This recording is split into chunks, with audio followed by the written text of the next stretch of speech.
നമ്മളിപ്പോൾ ഡേറ്റാബേസിൽ കുറച്ച് datas add ചെയ്യുന്നതും എങ്ങനെ അത് റീഡ് ചെയ്തെടുക്കണം അതെല്ലാം നമ്മൾ നോക്കിയില്ലേ. നമ്മൾക്കിപ്പം നമ്മൾ അഡ്മിൻ പേജിൽ കുറച്ച് ഡേറ്റാസും കൂടെ ആഡ് ചെയ്തു. നമ്മൾ രജിസ്റ്റർ എന്ന് പറഞ്ഞ മോഡൽസിൽ കുറച്ച് ഡേറ്റാസും കൂടെ നമ്മൾ ആഡ് ചെയ്ത് വെച്ചിട്ടുണ്ട്. ഇപ്പോൾ നമ്മളത് ഫോം വഴി നമുക്ക് ആഡ് ചെയ്യാൻ പറ്റും, ഇല്ലാതെ ഡയറക്റ്റ് SQL വഴിയും നമുക്ക് ഡയറക്റ്റ് അഡ്മിനിസ്ട്രേഷൻ വഴിയും നമുക്ക് ആഡ് ചെയ്യാനായിട്ട് പറ്റുമെന്ന് പറഞ്ഞു. ഇപ്പോൾ നമ്മൾ ക്രിയേറ്റ് നോക്കി, പിന്നെ അപ്ഡേറ്റ് നോക്കി, ഡിലീറ്റ് നോക്കി. ഇനി എങ്ങനെയാണ് നമ്മൾക്കൊരു യൂസർ എന്തായാലും ഒരിക്കലും ഡേറ്റാബേസിൽ പോയി ഡേറ്റാസ് റീഡ് ചെയ്ത് എടുക്കത്തില്ല. അപ്പം ഡേറ്റാസ് എങ്ങനെയാണ് കാണുന്നത്? ഹോം പേജിലല്ലേ ഡേറ്റാസ് യൂസറിൻ്റെ കാണുന്നത്. ഇപ്പോൾ നിങ്ങളൊരു ഫോം ഫില്ല് ചെയ്താൽ നിങ്ങളുടെ പ്രൊഫൈൽ കാണുന്നത് എങ്ങനെയാണ്? നിങ്ങളുടെ ഒരു HTML പേജിലായിരിക്കും. അപ്പോൾ എങ്ങനെയാണ് ഒരു HTML പേജിനകത്ത് നമ്മൾ ഡേറ്റാസ് റീഡ് ചെയ്തെടുക്കുന്നതെന്ന് നോക്കാം. അതിനായിട്ട് നമ്മളൊരു ഒബ്ജക്റ്റിനകത്തോട്ട് നമ്മളുടെ ടേബിളിലെ ഡേറ്റാസിന് ഫുള്ള് ഫെച്ച് ചെയ്തെടുക്കുകയാണ്. രജിസ്റ്റർ എന്നാണ് നമ്മളുടെ table name. Dot objects dot all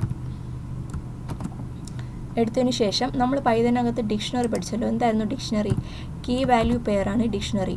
ഇവിടെ നമ്മൾ ഡേറ്റാസ് എല്ലാം ഒരു കീക്കകത്തോട്ടാണ് സ്റ്റോർ ചെയ്ത് വെക്കുന്നത്. ഇപ്പോൾ ലോഗ് എന്നും പറഞ്ഞൊരു കീക്കകത്തോട്ട് യൂസർ എന്ന് പറഞ്ഞിട്ടുള്ള വാല്യൂസ് എല്ലാം നമ്മൾ സ്റ്റോർ ചെയ്ത് വെച്ചു. ഇനി നമ്മൾ ഈ കീ വേണം നമ്മളുടെ HTML പേജിനകത്ത് വിളിക്കാൻ. HTML പേജിൽ നമുക്ക് ഇഷ്ടമുള്ള ഫോമാറ്റിൽ നമുക്ക് ഡേറ്റാസ് റീഡ് ചെയ്തെടുക്കാം. ഫോമിൽ ക്വാഡ് ഫോമാറ്റോ ഇല്ലാന്നുണ്ടെങ്കിൽ ടേബിളായിട്ടോ എന്തായിട്ട് വേണമെന്നുണ്ടെങ്കിലും നിങ്ങൾക്ക് റീഡ് ചെയ്ത് എടുക്കാം. അതിനായിട്ട് ഞാനിപ്പോൾ ഒരു ടേബിളാണ് ഇവിടെ ക്രിയേറ്റ് ചെയ്യുന്നത്. ടേബിളിനകത്ത് ഫസ്റ്റ് നമ്മൾ കുറച്ച് ഹെഡിങ്സ്, എന്തൊക്കെയാണ് നമുക്ക് ഹെഡിങ് വേണ്ടത്, ആ ഒരു ടൈറ്റിലാണ് നമ്മൾ കൊടുക്കുന്നത്. നമുക്ക് എന്തൊക്കെ വേണം? നെയിം വേണം, അടുത്തതായിട്ട് നമുക്ക് വേണ്ടത്? ഇമെയിൽ വേണം, അടുത്തതായിട്ട് പാസ്വേഡ് വേണം. ഇത് മൂന്നുമല്ലേ നമ്മളുടെ ടേബിളിലെ ഡേറ്റാസ്. അടുത്തത് നമുക്ക് എന്താ വേണ്ടത്? അതിലുള്ള ഓരോ ഡേറ്റാസുമാണ് നമുക്ക് വേണ്ടത്. ഡേറ്റാസ് നമ്മൾ ഫസ്റ്റ് ഡേറ്റ എന്താണ്? നമ്മളിപ്പം ഒരു ടേബിളിലെ എല്ലാ ഡേറ്റാസിനെയും വേണം എന്നാണ് പറഞ്ഞിരിക്കുന്നത് വ്യൂസിനകത്തില്ലേ. ഒബ്ജക്ട്സ് ഡോട്ട് ഓൾ എന്നാണ് നമ്മൾ പറഞ്ഞേക്കുന്നത്. അപ്പോൾ നമുക്കവിടെ ഒരു ഫോർ ലൂപ്പിൻ്റെ ആവശ്യമുണ്ട്. കാരണം നമുക്ക് ഒരുപാട് ഡേറ്റാസ് ഫെച്ച് ചെയ്തെടുക്കണമെങ്കിൽ നമ്മൾ ഫോർ ലൂപ്പാണ് യൂസ് ചെയ്യുന്നത്. ഫോർ ലൂപ്പ് ഇങ്ങനെയാണ് നമ്മളവിടെ യൂസ് ചെയ്യുന്നത്. Curly braces percentage for i in log. Log നമ്മളിപ്പം വ്യൂസിനകത്ത് വിളിച്ച കീ വാല്യൂ പെയറിലെ കീ ആണ് ലോഗ്. ആ ലോഗാണ് നമ്മളിവിടെ ഐട്രേറ്റ് ചെയ്ത് ഐക്കകത്തോട്ട് സ്റ്റോർ ചെയ്ത് വെച്ചു. ഇനി നമുക്കിവിടെ ചിഞ്ച ഫോമാറ്റിൽ വിളിക്കുകയാണ്. ഐ ഡോട്ട് എന്താണ് നമ്മളുടെ മോഡലിൽ ഫീൽഡ് നെയിം? എന്താണ് ഫീൽഡ് നെയിം? നെയിമാണ് നമ്മളുടെ ഫീൽഡ് നെയിം. ആ ഒരു നെയിം വേണം നമ്മളിവിടെ വിളിക്കാനായിട്ട്. കാരണം നമ്മൾ ടേബിളിലല്ലേ ഡേറ്റാസ് എല്ലാം സ്റ്റോർ ചെയ്ത് വെച്ചേക്കുന്നത്. അപ്പോൾ ആ ടേബിൾ ഫീൽഡ് വേണം നമുക്ക് വിളിക്കാനായിട്ട്. I dot email TD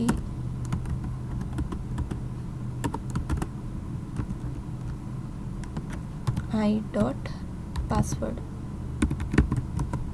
okay, നമുക്കിപ്പോൾ ഒരു ടേബിൾ നമ്മൾ ക്രിയേറ്റ് ചെയ്തിട്ടുണ്ട്.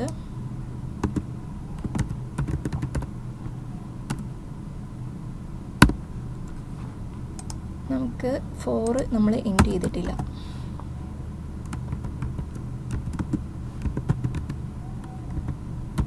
ഓക്കെ, ഫോർ ലൂപ്പ് നമ്മൾ എൻഡ് ചെയ്തു. ഇനി നമുക്കൊന്ന് റൺ ചെയ്ത് നോക്കാം നമുക്ക് ഡേറ്റാസൊക്കെ കിട്ടുന്നുണ്ടോ എന്ന്.